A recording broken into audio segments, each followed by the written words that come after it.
पूर्ण माहिती सांगणार आहे. आपल्या सर्वांनाच माहिती आहे की आता जास्तीत जास्त विद्यार्थी हे आपले करिअर 12वी नंतरच शोधायला सुरुवात करतात. बरेचसे विद्यार्थी हे कॉमर्स मध्ये असतात, त्यानंतर काही सायन्समध्ये, काही आर्ट्समध्ये असतात, तर काही BBA किंवा अदर कोर्सेस करत असतात. काही स्टुडंट हे इंजिनिअरिंग म्हणजे डिप्लोमा कंप्लीट केलेले असतात व डिग्रीकडे वळालेले असतात.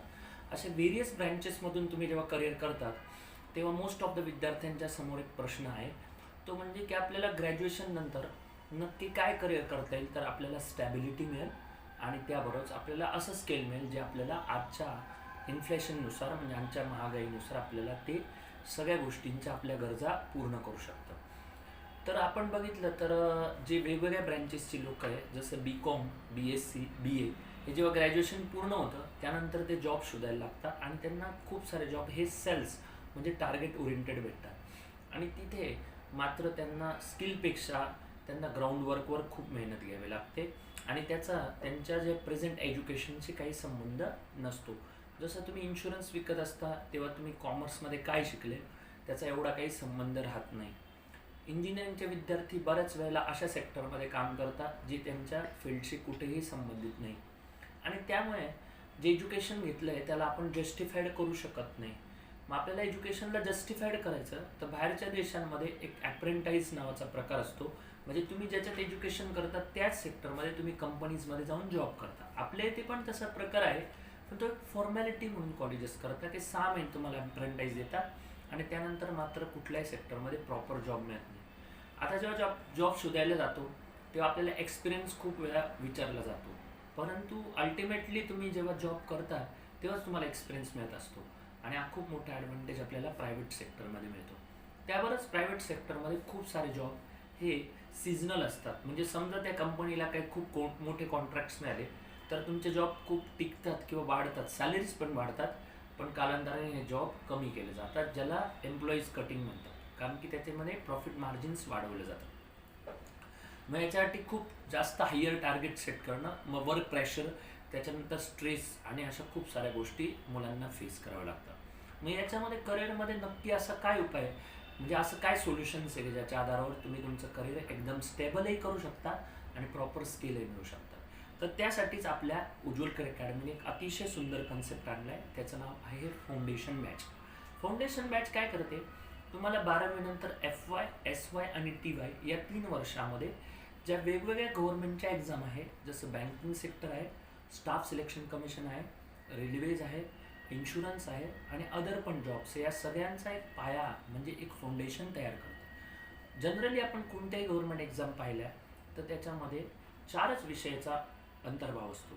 त्याच्यामध्ये मॅथ्स आहे, ज्याला आपण क्वांटिटेटिव्ह ॲप्टिट्यूड म्हणतो, त्याच्यानंतर रिझनिंग म्हणजे मराठीत ज्याला आपण बुद्धिमत्ता म्हणतो, त्याच्यानंतर इंग्लिश लँग्वेज आहे आणि लास्टली आहे जनरल अवेअरनेस.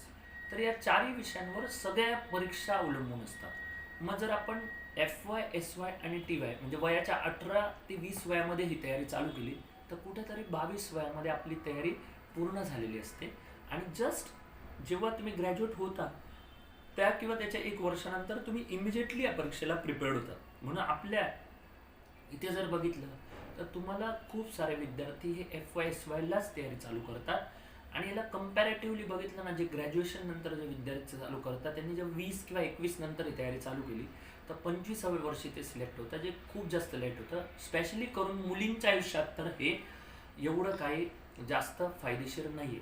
म्हणून जे फाउंडेशन बॅच हे असा कन्सेप्ट केला आहे की तुम्ही कॉलेज करता करता कॉलेजच्या टाईमच्या व्यतिरिक्त तुम्ही फाउंडेशन बॅचमधून पहिल्या वर्षी तुम्ही लेवल 1 तयार करता, त्याच्यानंतर दुसऱ्या वर्षी तुम्ही लेवल 2 म्हणजे त्याच्याच हायर लेवल शिकतात, जसं आपण स्कूलमध्ये वेगवेगळ्या लेवलचं एज्युकेशन घेत असतो, आणि नंतर 3rd इयरपासूनच तुम्ही मेन बॅच म्हणजे जेणेकरून बँकच्या एक्झामसाठी वेल प्रिपेअर्ड होतात. आता मग याच्यामध्ये कोणकोणत्या एक्झाम तुम्हाला देता येतात, तर गव्हर्नमेंट बँकिंगच्या 7 परीक्षा असतात, ज्याच्यामध्ये IBPS PO, IBPS क्लर्क, त्याच्यानंतर SBI PO म्हणजे state bank of India PO, त्याच्यानंतर state bank of India clerk, त्याच्यानंतर RRB PO म्हणजे राष्ट्रीय ग्रामीण बँक ऑफिसर आणि राष्ट्रीय ग्रामीण बँक क्लर्क, या 6 महत्त्वपूर्ण एक्झाम्स असतात. ॲव्हरेजली याच्या वॅकन्सी 35 ते 40 हजारमध्ये दरवर्षी असतात. याला जोडूनच एक एक्झाम आहे जिला आपण reserve bank of India assistant म्हणतो. ही सगळ्यात मोठी आणि प्रतिष्ठित एक्झाम असते. ही पण यासारखीच असते. सगळ्यांचा pattern of exam almost similar आहे. त्यामुळे सर्वांची तयारी तुम्ही एकदम करू शकता. त्याच्याबरोबर काय तयारी करू शकता, तर काही एक्झाम तुम्ही अंडर ग्रॅज्युएट पण देता येतात. उदाहरणार्थ स्टाफ सिलेक्शन कमिशन म्हणजे काय, तर सेंट्रल गव्हर्नमेंटचे 19 विभाग आहे की ज्याच्यामध्ये income tax, excise, custom, narcotics, CBI, त्याच्यानंतर जर पाहिलं तर हे जे एक्सटर्नल अफेअर्स मिनिस्ट्री, या सगळ्या विभागांची जी क्लास 2 ऑफिसर ते क वर्गापर्यंत म्हणजे C क्लासपर्यंत सगळ्या पोस्टची एक्झाम्स होत असते. त्याच्यात 4 एक्झाम असतात. CGL म्हणजे कंबाईंड ग्रॅज्युएट लेवल, CHSL म्हणजे जे हायर सेकंडरी लेवल म्हणू शकता, कंबाईंड हायर सेकंडरी लेवल जी 12वी नंतर देता येते, आणि MTS म्हणजे मल्टीटास्किंग स्टाफ, ही पण एक्झाम तुम्ही 10वी नंतर देऊ शकता. त्याबरोबर रेल्वेमध्ये जबरदस्त ग्रोथ सध्या इंडियात चालू आहे. बुलेट ट्रेन व्यतिरिक्त मेट्रोचं जाळं पसरत आहे, आणि याच काळामध्ये जर तुम्ही तुमचं रेल्वेमध्ये करिअर केलं तर ते सॅलरी आणि स्टॅबिलिटी खूप चांगली आहे. आणि सगळ्या लेवलचे विद्यार्थी म्हणजे स्पेशली करून इंजिनिअरिंग बॅकग्राऊंड जसं मेकॅनिकल इंजिनियर, इलेक्ट्रिकल इंजिनियर यांना खूप सारा स्कोप रेल्वेजमध्ये आहे. आणि कॉमर्सच्या विद्यार्थ्यांना बँकिंगमध्ये पण, इन स्टाफ सिलेक्शन, इन्शुरन्समध्ये पण आहे. म्हणजे जर तुम्ही बघितलं ना तर या सगळ्या सेक्टरमध्ये तुम्हाला गव्हर्नमेंट एक्झाममध्ये खूप अपॉर्च्युनिटी, आणि याचे विषय सर्वांचे सेम आहे.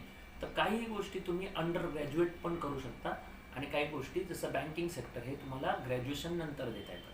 त्या सर्वांचं तुम्हाला हे होतं. आता बऱ्याचशा विद्यार्थ्यांचा एक कल पाहिला ना तर ते ग्रॅज्युएशनच्या नंतर MBA करण्याकडे भर देतात. इथे काय होतं की तुम्हाला 15 वर्षाचं एज्युकेशन हे बेसिक्स आहे, नंतर मॅनेजमेंट 2 वर्ष, नंतर तुम्ही जॉब शोधायला लागता, आणि that's very difficult and expensive. जवळपास MBAचा जर तुम्ही खर्च पाहिला तर साध्या कॉलेजमध्ये 3 लाख रुपये ते टॉप कॉलेजपर्यंत 10 लाख रुपये होतं, आणि त्याच्यातही खूप हायर पर्सेंटेज तुम्हाला करावे लागतात, जे खूप एक्सपेन्सिव्ह आहे. त्यानंतर जॉब चांगले मिळतात, पण ते पण जास्तीत जास्त बघितलं ना तर ते मेट्रो सिटीजमध्ये, जसं पुणे, मुंबई आणि बँगलोर.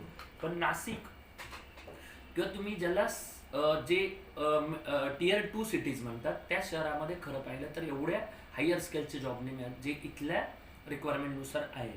म्हणून जर बघितलं ना तर त्याचा एक्सपेन्स आहे 8 ते 10 लाख रुपये किंवा 5 लाख रुपये, आणि त्याच्या प्रमाणाने मिळणारे रिटर्न्स एवढे जास्त नाही आहे. त्याच्या प्रमाणात तुम्ही कॅट एक्झाम जर दिली जी तुम्हाला IIM मध्ये म्हणतात तर ती जास्त फायदेशीर आहे. पण काही काही लोक कॅट एक्झाम देतात आणि बँकिंग पण देतात. म्हणजे रिलेटिव्हली त्याच्या उलट बघितलं तर तुम्ही बँक एक्झाम देऊन पण कॅटची तयारी करू शकता.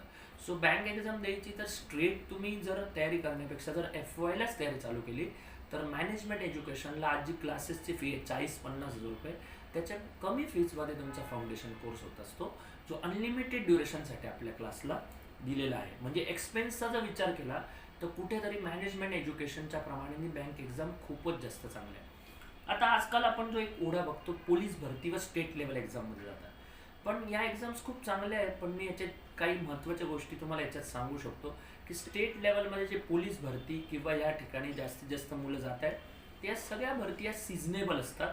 दुसरी गोष्ट याच्यामध्ये मुलींच्यासाठी थोडंसं असं बघितलं गेलं आहे की तिथे ना हा 10 to 5 जॉब नाही, कधी कधी नाईट ड्युटी किंवा जसं दिवाळी आहे, दसरा, याच्यामध्ये पण तुम्हाला जॉब करावे लागतात, आणि त्याच्याबरोबर क्रिमिनल बॅकग्राऊंडच्या लोकांशी पण तुम्हाला फेस करावं लागतं. आणि जर बघितलं तर थोड्याफार प्रमाणात स्टेट लेवलच्या एक्झाममध्ये अनसर्टॅनिटी आणि इरेग्युलेशन्स खूप आहे. पण IBPSच्या एक्झाम बघितल्या ना, जे institute of banking personal selection आहे, याच्यामध्ये जेवढ्या बँकच्या एक्झाम होतात त्यांचं एक ऑर्गनाइज कॅलेंडर तुम्हाला मिळत असतं, जी दरवर्षी एक्झाम सेट असतात. जूनपासून या स्टार्ट होतात, आणि ॲव्हरेजली बघायला गेलं तर डिसेंबरपर्यंत मिळतात. याच्यामध्ये MBA झालेले मुलंसुद्धा, जसं मार्केटिंग, HR, IT, हे सर्वांना खूप स्कोप आहे. यांच्या पण स्पेशल वॅकन्सीज तयार होत असतात. तर बँकिंग स्टाफ सिलेक्शनमध्ये असं एक पण सेक्टर नाही की ज्याच्यासाठी स्कोप नाही. फक्त एवढं की या एक्झाम्समध्ये एक सिस्टमॅटिक तयारी लागते, ज्याच्यामध्ये मॅथ्सचा खूप प्रचंड रोल इथे बघितला गेला आहे. आणि ग्रॅज्युएशन नंतर स्पेशली बँकिंग एक्झाम हे सगळ्यात स्टँडर्ड जे आहे करिअर आहे. याच्यामध्ये सॅलरी खूप स्टेबल आहे. ॲव्हरेजली हा 10 to 5चा जॉब असतो. PO लेवलला थोडा चॅलेंजिंग जॉब आहे, पण तो पण एवढा स्ट्रेसफुल नाही आहे जर आपण सिस्टमॅटिक प्लॅनिंगने काम केलं तर. त्याच्याबरोबर सगळ्यात महत्त्वाची गोष्ट याचे रिझल्ट खूप वेळेवर लागतात, आणि वॅकन्सीज पण जास्त असतात, आणि त्याबरोबर ट्रान्सपरन्सी ही प्रचंड ॲडव्हान्टेज आहे. इथे कोणत्याही प्रकारचं लॉबिंग ह्या एक्झाम्समध्ये चालत नाही. टाटा कन्सल्टन्सी सर्व्हिसेस याच्या एक्झाम्स घेत असतात. रिझल्ट खूप अर्ली लागतो. हा सगळ्यात मोठा ॲडव्हान्टेज इथे आहे.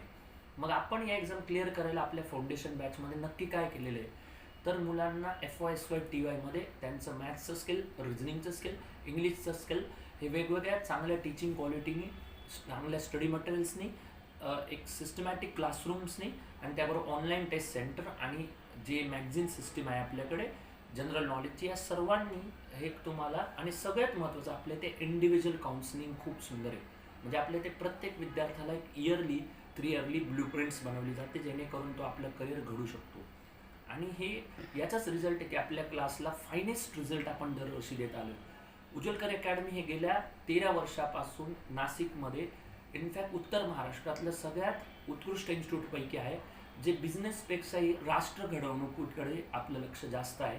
म्हणून कमी विद्यार्थी घेऊन एक स्टँडर्ड एज्युकेशनचा तो एक महत्त्वाचा पूल आहे. त्यामुळेच आपण आज 700 विद्यार्थी याच्यामध्ये वेगवेगळ्या पदावर म्हणजे वेगवेगळ्या पोस्टला सिलेक्ट करू शकलो.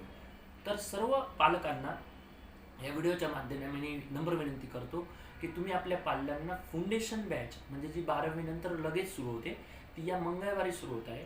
तर सर्वांनी आपल्या विद्यार्थ्यांना या बॅचेस करता पाठवावे. त्यावरच आपले मित्र व आपले जे दुसरे कलिग्स आहे लोकांपर्यंत पण ही माहिती पोहोचवावी. असेच व्हिडिओ आपले आता नेक्स्ट याच्यामध्ये येणार, ज्यामध्ये तुम्हाला वेगवेगळ्या एक्झामची डिटेल माहिती मिळेल, जसे बँकिंगची वेगळी, स्टाफ सिलेक्शनची वेगळी, रेल्वेची वेगळी, आणि सगळ्यांची मी वेगवेगळी माहिती देणार आहे. तर तुम्ही चॅनलला पण सबस्क्राईब करा. त्याबरोबर तुमच्या जे काही एक्झामची माहिती पाहिजे ती तुम्ही कॉमेंट्समध्ये जरूर सांगा, जेणेकरून तुम्हाला नियमित स्वरूपात ही माहिती मिळेल, व चॅनलला जरूर शेअर करा. मी आपल्या सर्वांना या व्हिडिओच्या माध्यमाने सर्व विद्यार्थ्यांच्या करिअरला शुभेच्छा देतो. थँक्यू.